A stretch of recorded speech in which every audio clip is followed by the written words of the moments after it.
Hai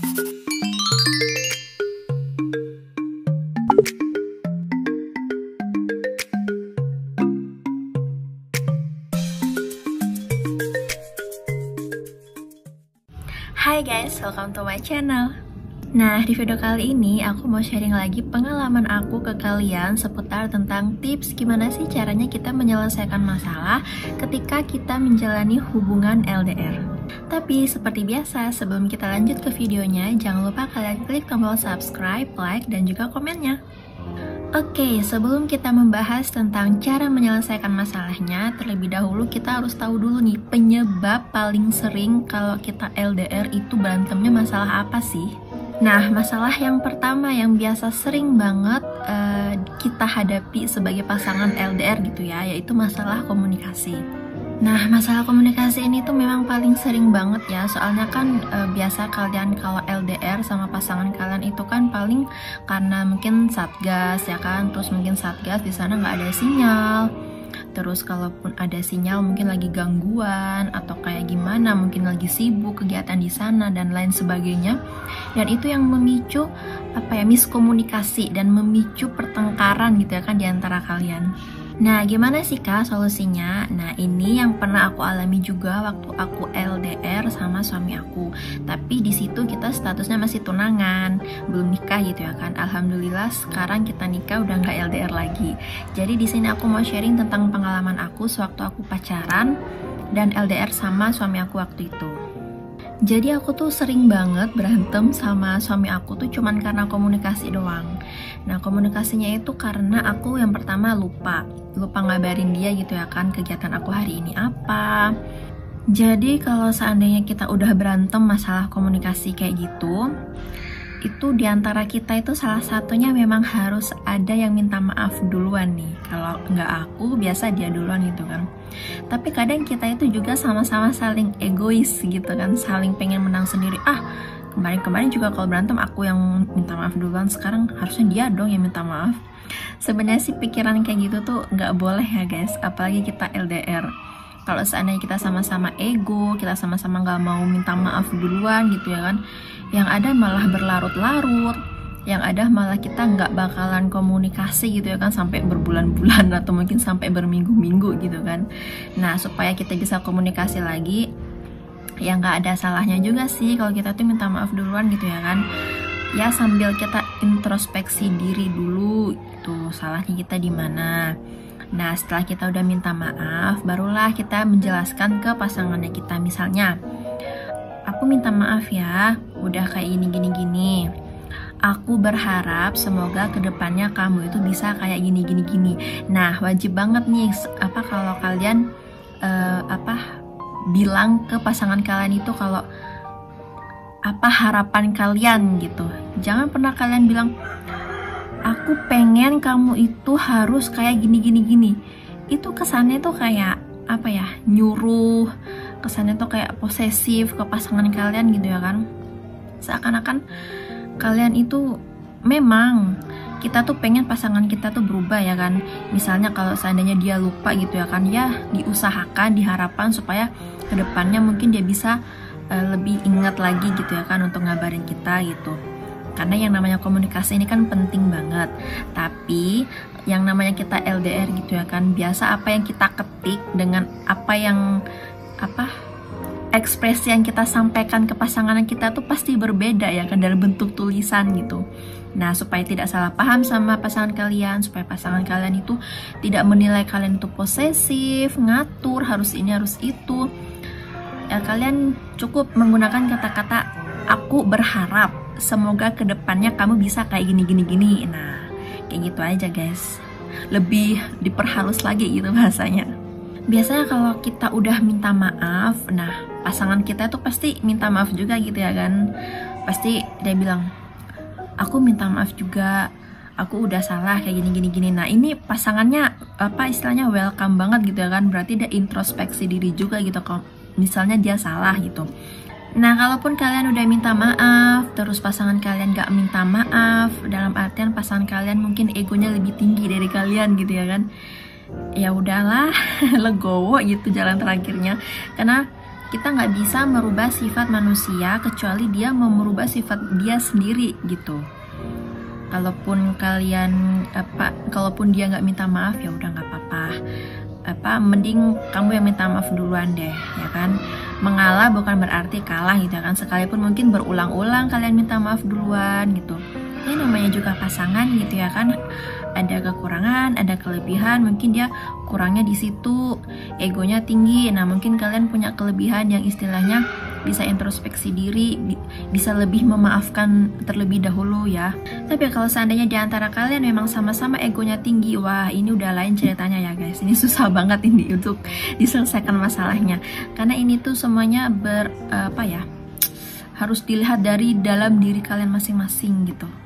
Ada niatan gak untuk menyelesaikan masalah gitu ya kan. Kalaupun ada ya pasti jalan satu-satunya ya memang harus mengalah gitu. Kalaupun kalian mempertahankan satu sama lain, aku yang bener, pokoknya harus dia minta maaf, nah itu susah.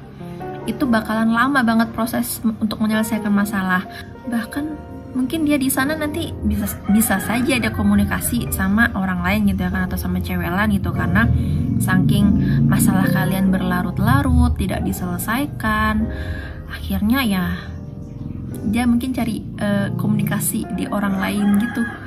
Itu dia tadi guys untuk masalah yang pertama ya, berkaitan dengan komunikasi. Nah, solusi yang pertama intinya yaitu kita minta maaf terlebih dahulu. Sebelum minta maaf ya kita introspeksi diri, kemudian kita mengutarakan harapan kita untuk kedepannya pasangan kita tuh seperti apa, kayak gitu. Nah, untuk masalah kedua ini guys, biasanya itu masalah yang paling sering banget dialamin sama pasangan LDR itu masalah curiga, ya nggak sih? Soalnya banyak banget gitu ya kan yang cerita di DM gitu, Kak, aku tuh curiga deh kalau pasangan aku di sana itu kayak gini-gini sama cewek lain gitu. Nah, untuk masalah curiga ini guys, ini sebenarnya masalahnya ya memang wajar sih ya kalau kita curiga, karena kita kan nggak ada di samping pasangannya kita. Berhubung kita terhalang sama yang namanya jarak, pasti ada aja kita curiga gitu ya kan.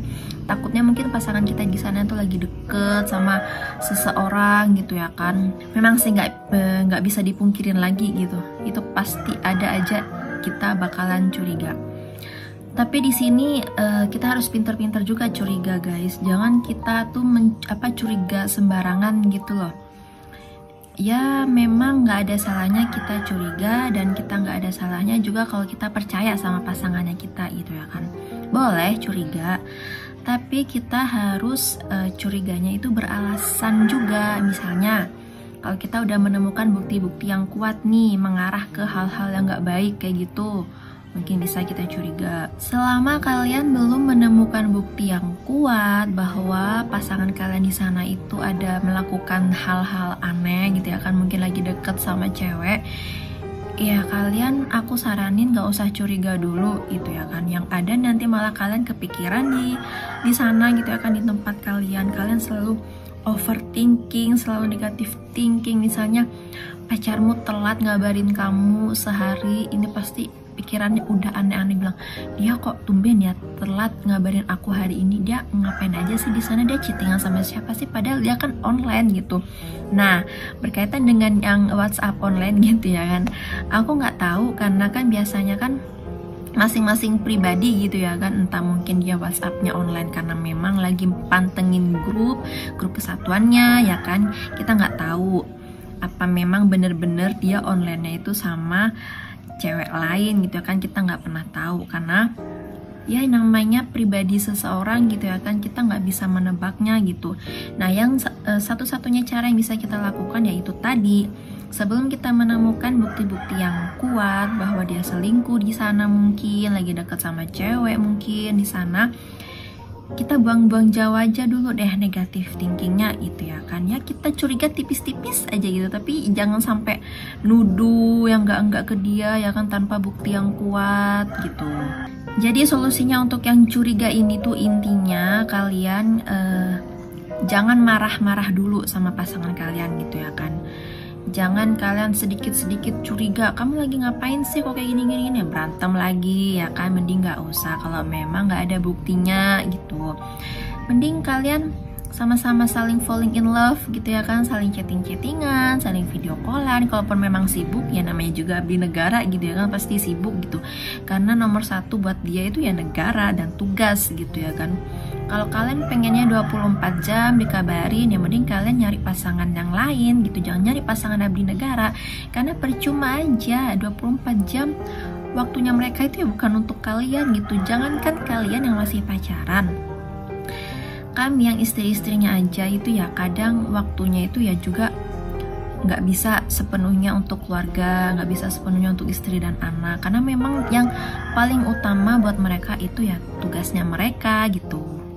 Nah, oke guys, untuk yang ketiga nih, cemburu. Ini tuh satu paket sama curiga gitu ya kan. Kalau udah curiga, pasti ujung-ujungnya kalian bakalan cemburu juga, ya nggak sih? Halo guys. Nah, kalau yang cemburu ini sebisa mungkin itu sama kayak dicuriga ya. Kalian mungkin boleh curiga, boleh juga cemburu, tapi harus yang beralasan juga. Kalau memang belum ada nemuin bukti-bukti yang kuat gitu ya kan, ya mending kalian nggak usah capek-capek cemburu gitulah ya. Solusi dari aku nih untuk yang curiga dan juga yang cemburu, ya kalian setidaknya bisa menanyakan baik-baik dulu sama pasangan kalian, itu siapa, ceritanya kayak gimana. Mungkin kok bisa kalian deket atau akrab gitu ya kan sama cewek lain atau sama orang lain kayak gitu ya. Pokoknya intinya itu harus dibicarakan baik-baik dulu sama pasangan kalian. Dengar penjelasan dari pasangan kalian dulu, jangan kalian keburu langsung berpendapat kalau dia itu di sana kayak gini, terus kalian langsung nuduh kalau dia di sana tuh deket sama cewek apa segala macam. Pokoknya dengerin aja alasan dia. Nah, setelah kita mendengar alasan dari pasangan kita, terus menurut kita itu masuk akal, it's okay, gak apa-apa. Berarti kita stop dulu nih curiga sama cemburunya gitu ya kan. Karena memang mungkin kita belum mendapatkan bukti-bukti yang kuat. Jadi kita nggak perlu khawatir, kita nggak perlu kepikiran gitu, kan enjoy aja gitu. Nah, gimana Kak kalau seandainya kita sudah menemukan bukti-bukti yang kuat? Ya udah, kita tetap bicarakan baik-baik gitu ya kan sama pasangan kita gitu. Tanya, ini beneran nggak kamu sama dia kayak gini-gini? Nanti dengan sendirinya dia tuh bakalan jujur, dia bakalan minta maaf kalau memang dia salah gitu ya kan. Nah, untuk setelahnya itu ya terserah dari kalian, terserah dari kamunya aja. Mau meneruskan hubungan kah, atau masih memberikan kesempatan kedua, atau memang lebih baik mengakhiri gitu ya kan.